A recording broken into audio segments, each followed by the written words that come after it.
Shalom à tout le monde. Ce soir, on fait un Fabrigan très spécial en direct de la plage de Santa Monica, en Californie. De là où on est, les filles, faites coucou. Wouh! On vous voit pas, mais c'est pas grave, elles sont très très belles. Voilà, voilà les copines. On a fait un petit Fabrigan impromptu parce que ce soir c'est Rosh Chodesh Iyar, le mois de Iyar. Et Iyar, c'est le mois de Ani Hashem Rofecha. Je suis Hashem qui te guérit. Tout celui qui a un problème de santé, ce mois-ci, vous pouvez prier encore plus fort pour que Akadosh Baruch Hu, si Dieu veut, il vous donne la refoua shema, la bonne santé. Amen. Qu'Hachem il donne la refoua shema, refoua tenefesh, refoua tabouv à Caroline, Yafa, Bat, Solange. Amen. On entend que des bonnes nouvelles. Amen, amen. Amen. Aaron Ben Yehoula. Amen. Un autre refoua shema. Yosef Prosper Ben Rosé. Amen, amen. Amen. Chava Ben Esther. Amen. Que Akadosh Baruch Hu leur donne à chacun refoua shema, refoua tenefesh, refoua tagouf, une refoua, une guérison totale. Une petite idée, pendant cette période entre Pessah et Shavuot, on lit le Pirkei Avot. Le Pirkei Avot, ce sont les maximes de nos pères. Ce sont en fait des enseignements qui nous permettent d'avancer dans nos vies, de se préparer, de se transformer, de se changer. Et pourquoi on les lit justement entre Pessah et Shavuot? Parce que c'est le moment où l'été arrive et les gens ils se lâchent, comme on dit ici. On se lâche, etc. Et on oublie qu'on a des manières à respecter, qu'on a des midotes, des qualités à raffiner, à travailler. Et donc, justement, on va travailler sur ces qualités ce soir. La paracha qui arrive, la semaine qui arrive, c'est la paracha Kedoshim. La paracha qui nous dit, le peuple juif, vous devez être des Kedoshim, des saints. C'est quoi des saints? Ça veut dire qu'on est séparés, on est différents des autres. Et c'est une bonne chose d'être différent des autres, c'est pas quelque chose de mauvais. On doit se rappeler qu'on est spéciaux, qu'on est extraordinaires. On s'en fout de Biden et de tous les abrutis qui vont dire on va pas donner les armes à Israël, on va pas faire ça, on va pas faire ça. Nous sommes spéciaux. Akadosh Baruch Hu, il nous a choisis en tant que peuple et on doit mériter justement ce choix. On doit mériter justement ce mérite. C'est pas juste on nous a choisis et moi qu'on est les meilleurs. On nous a choisis parce qu'on doit travailler sur nous-mêmes. Et c'est un travail qui s'arrête pas, un travail constant. Jour après jour, on travaille sur nos qualités, on travaille sur nos midotes et on travaille sur les personnes que nous sommes. Et justement, on parle d'une Mishnah de Hillel qui nous dit quelque chose de tellement important. Je vais vous la lire et la traduire et après on va se focaliser sur une idée ce soir. La Mishnah elle est comme ça. Ou Aya Omer, il disait, et c'est intéressant comment la Mishnah elle traduit. Ou Aya Omer, il disait, mais en fait je m'excuse, je me tourne dans la caméra, mais vous savez que je suis avec Dieu. Ou Aya Omer, ça veut dire quoi? Ou Aya, il était, Omer, ce qu'il disait. Qu'est-ce que ça veut dire? Tu aurais dû dire ou Amar. Si tu dis vraiment, tu es grammaticalement correct, en hébreu moderne, c'est ou Amar. Pourquoi tu dis il était, il disait? Pour nous apprendre quelque chose de très puissant. Qu'une personne sainte, une personne intelligente, une personne qui a des valeurs, elle fait ce qu'elle dit. Pas elle dit aux gens, faites quelque chose et moi je fais autre chose. Comme Biden, je m'excuse, je tombe sur lui ce soir parce qu'en ce moment il me tape sur le système. Mais qu'est-ce qu'il a dit? Je suis avec Israël, je vous comprends Israël, on va vous aider à vous défendre. Ah, je bloque les armes. Donc tu n'es pas ce que tu dis. Donc tais-toi, tu dois être ce que tu dis. Et ça, c'est tous les chachamim de la Torah. Tout ce qu'il dit, il le faisait. Donc qu'est-ce qu'il disait ce chacham? Il nous donne beaucoup d'enseignements. Aseretsono kirsoncha, kedeshi aseretsono kirsono. Si toi, tu fais la volonté de Akadosh Baruch Hu, Akadosh Baruch Hu, il fera ta volonté. C'est quelque chose de très puissant. En ce moment, on est en train de se dire, on demande à Dieu, envoie-nous, délivre les otages, délivre-les, fais la paix en Israël. Console tous les gens qui sont dans la douleur, dans le deuil. On demande à Akadosh Baruch Hu, s'il te plaît, envoie-nous le Mashiach, on n'en peut plus. Donc nous, comment on peut avoir que Dieu il fait ce qu'on veut en faisant ce que Dieu il veut? Si nous on fait ce que Dieu il demande, Dieu il fera ce que nous lui demandons. Et on continue dans la Mishnah. Batel retzoncha mipi retzono kedesh yivatel retzon acheri mipi retzoncha. Celle-là elle est très puissante. Si toi tu t'annules devant Dieu, alors Dieu il va annuler le désir des autres et il va faire passer ton désir en premier. Donc le Hamas et tout ça, nous on va s'annuler, on va faire ce que Dieu il veut et Dieu il va nous écouter à nous, il va pas écouter ces pourris de Hamas. On continue. Il a l'Omer, il continue, il a la dire. Alti froche minatsibour, tellement important. Ne te sépare pas du public. Tous les jours on se dit ah mais moi je suis mieux. Ou les gens ils se disent ah mais moi je fais ci, ah mais moi je fais ça. Non, le public est important, on veut la hardout, on veut l'unité du peuple, on est comme si on n'a rien compris, on entend les disputes, on dit mais pourquoi encore vous vous disputez? Ça suffit, travailler sur l'unité, sur la hardout. Ne vous séparez pas du public. Et on arrive à la prochaine. Al tadin be'atzmecha yom motecha. Ne te fais pas confiance jusqu'au jour de ta mort. Qu'est-ce que ça veut dire? Que des fois on se dit ah mais moi jamais je vais faire ça, moi je suis tellement bien.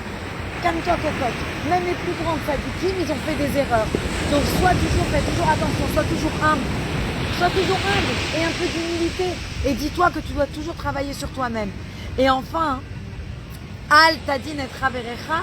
Et c'est sur celle-là que je vais juste parler ce soir. Ne juge pas ton ami jusqu'à ce que tu arrives à sa place. Il nous dit attention surtout à ne pas juger ton ami jusqu'à ce que tu sois à sa place. Qu'est-ce que ça veut dire? Ça veut dire quoi ne juge pas ton ami? C'est tellement facile de juger les autres. Aujourd'hui, ça m'est encore arrivé. Aujourd'hui, j'ai posté un mot parce qu'il y a une madame qui est malade à Paris et je voulais lui trouver des gens qui cuisinent. Et une personne à qui j'ai demandé, elle m'a répondu pourquoi elle ne commande pas d'un restaurant? Mais si je voulais commander d'un restaurant cocotte, je l'aurais fait toute seule, j'ai pas besoin de toi.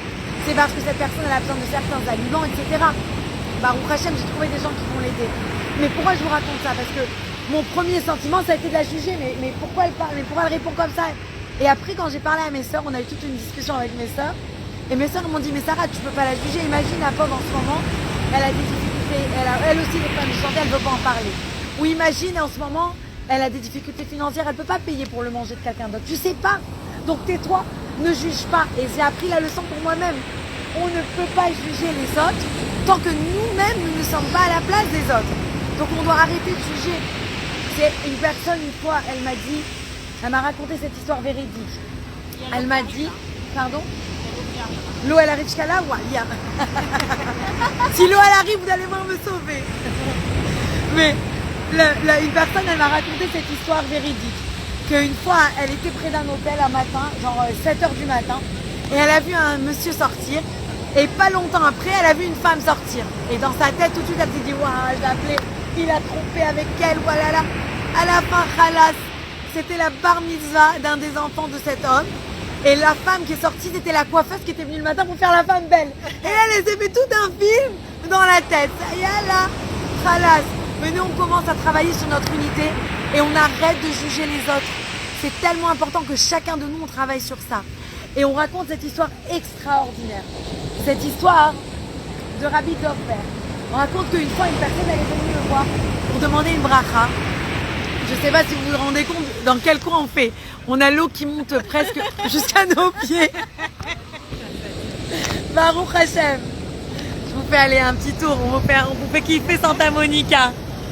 Je ne sais pas combien vous pouvez voir. Voilà, c'est la pied de Santa Monica. Et donc, le Rabbi Dovber, il était là et une personne, elle est venue le voir. Et elle a dit à Rabbi Dovber, elle lui a parlé quelque chose de secret. Après ça, Rabbi Dovber, il a fermé sa chambre. Et pendant plusieurs jours, il n'est pas ressorti de sa chambre. Et tout le monde est venu le voir. Mais Rabbi, il n'est pas ressorti de sa chambre. Après des jours et des jours, finalement, il ressort de sa chambre. Et on lui demande, mais pourquoi tu étais enfermé tellement longtemps? Il a dit à son secrétaire, il faut que je vous explique, je vous raconte. The waves gonna hit you. The waves are gonna hit us? Huh? Okay, Yeah, I know it will. on a la marée qui arrive là. Bon, on recule. On recule et je vous raconte l'histoire en reculant. Vas-y, Sarah chérie. Walia, je vais bouger mes chaussures quand même.